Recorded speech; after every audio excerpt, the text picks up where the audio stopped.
Long, long ago, before the time of man, animals talked. There was once a small, grey, insignificant spider called Anansi. He was very unfortunate. He was born without venom, but this made him cunning, as he had to catch his prey to eat somehow.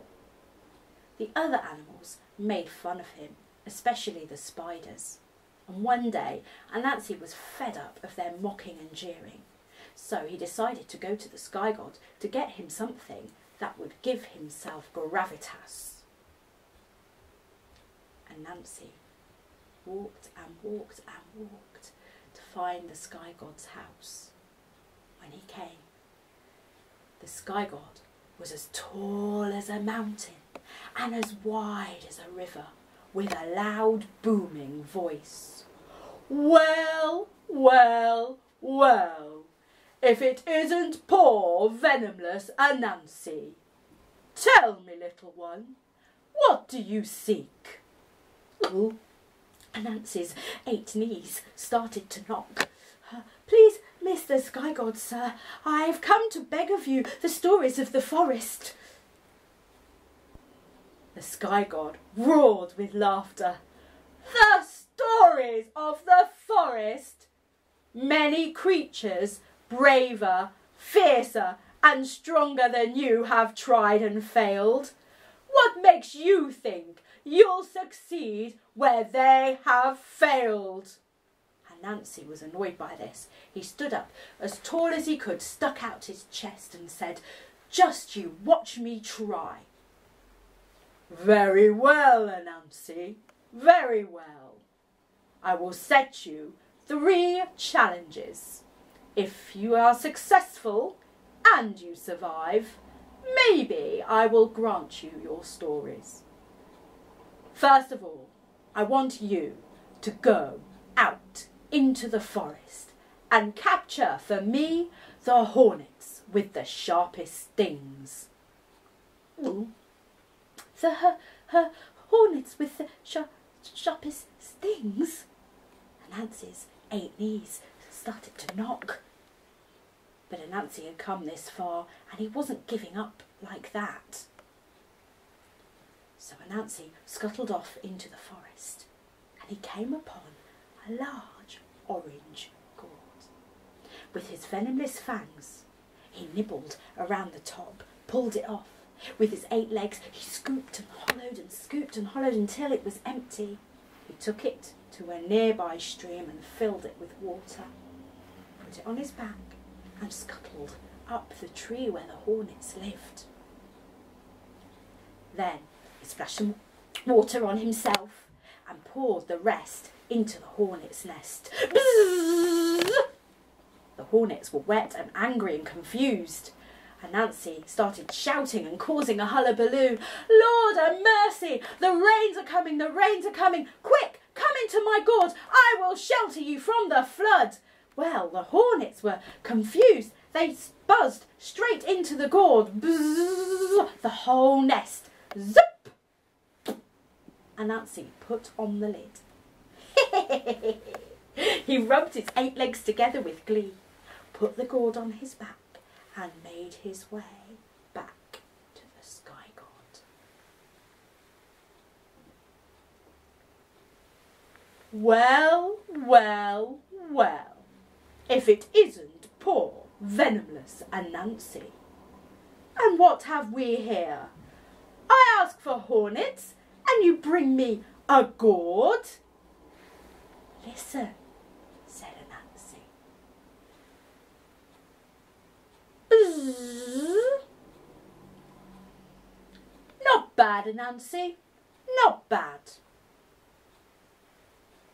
For your second challenge, I want you to go out into the forest and capture for me the longest python." Ooh.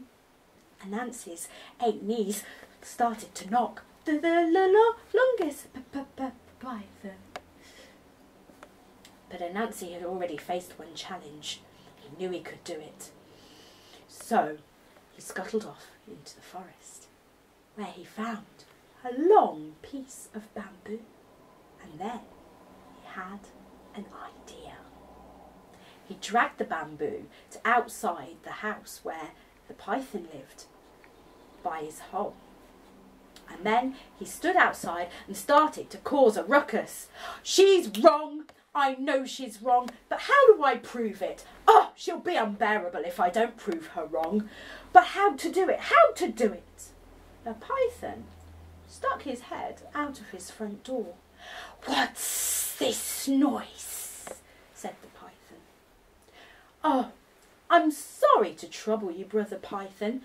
It's just that my wife and I have been having an argument. Now she says you're not the tallest python. You're not even as long as this bit of bamboo. But I said, of course he's the tallest python, the longest python, and he's to be feared to boot, for sure. Would you help me prove her wrong?" Now the python was very proud of his length, so he agreed. He stretched out the bamboo, and then the python lay next to it. But the python was just a little too short. "Oh no, what shall we do, Brother Python?" "I know. Why don't I tie your nose to the end of the bamboo and then you can really stretch out.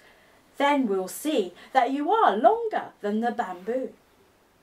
The python agreed and stretched himself out until he'd stretched himself too far and he was stuck. Anansi quickly set to work, spinning his web round and round and round and round the python until he was stuck and could not move. Then he dragged the python back to the sky god. "Well, well, well, if it isn't poor venomless Anansi. And what have we here? I ask for a python and you bring me bamboo." "Listen," said Anansi.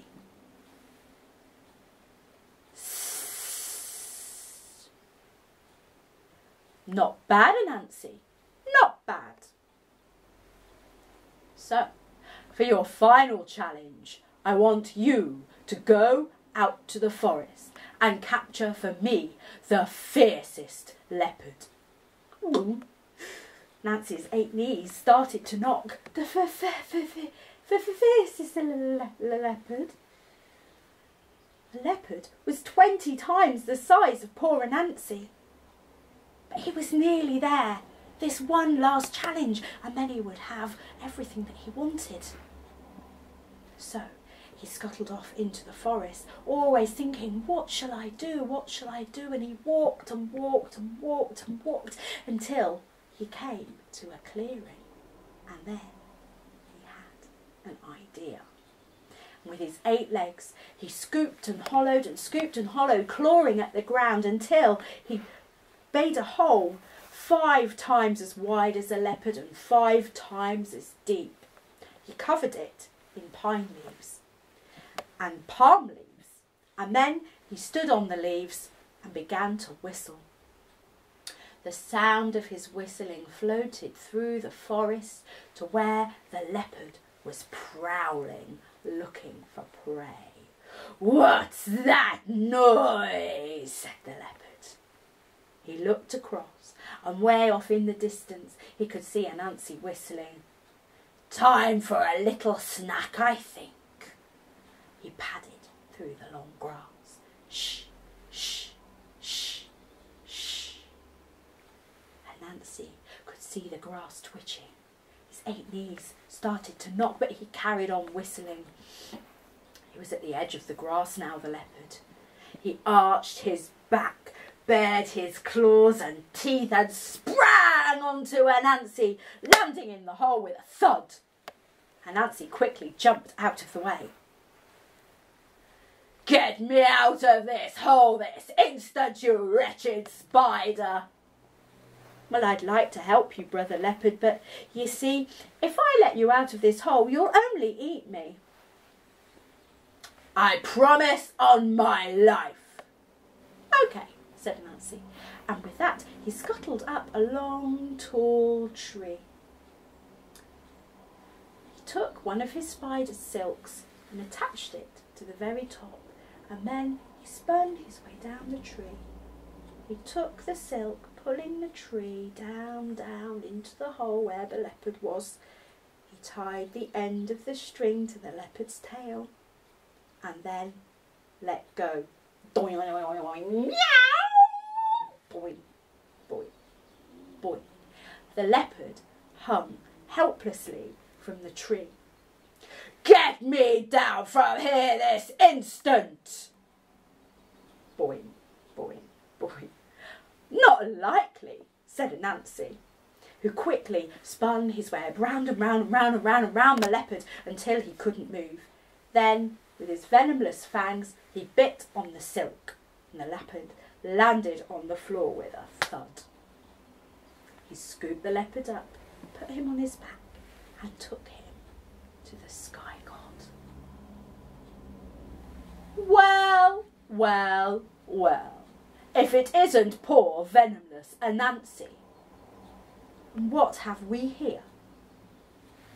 You have bought me my leopard.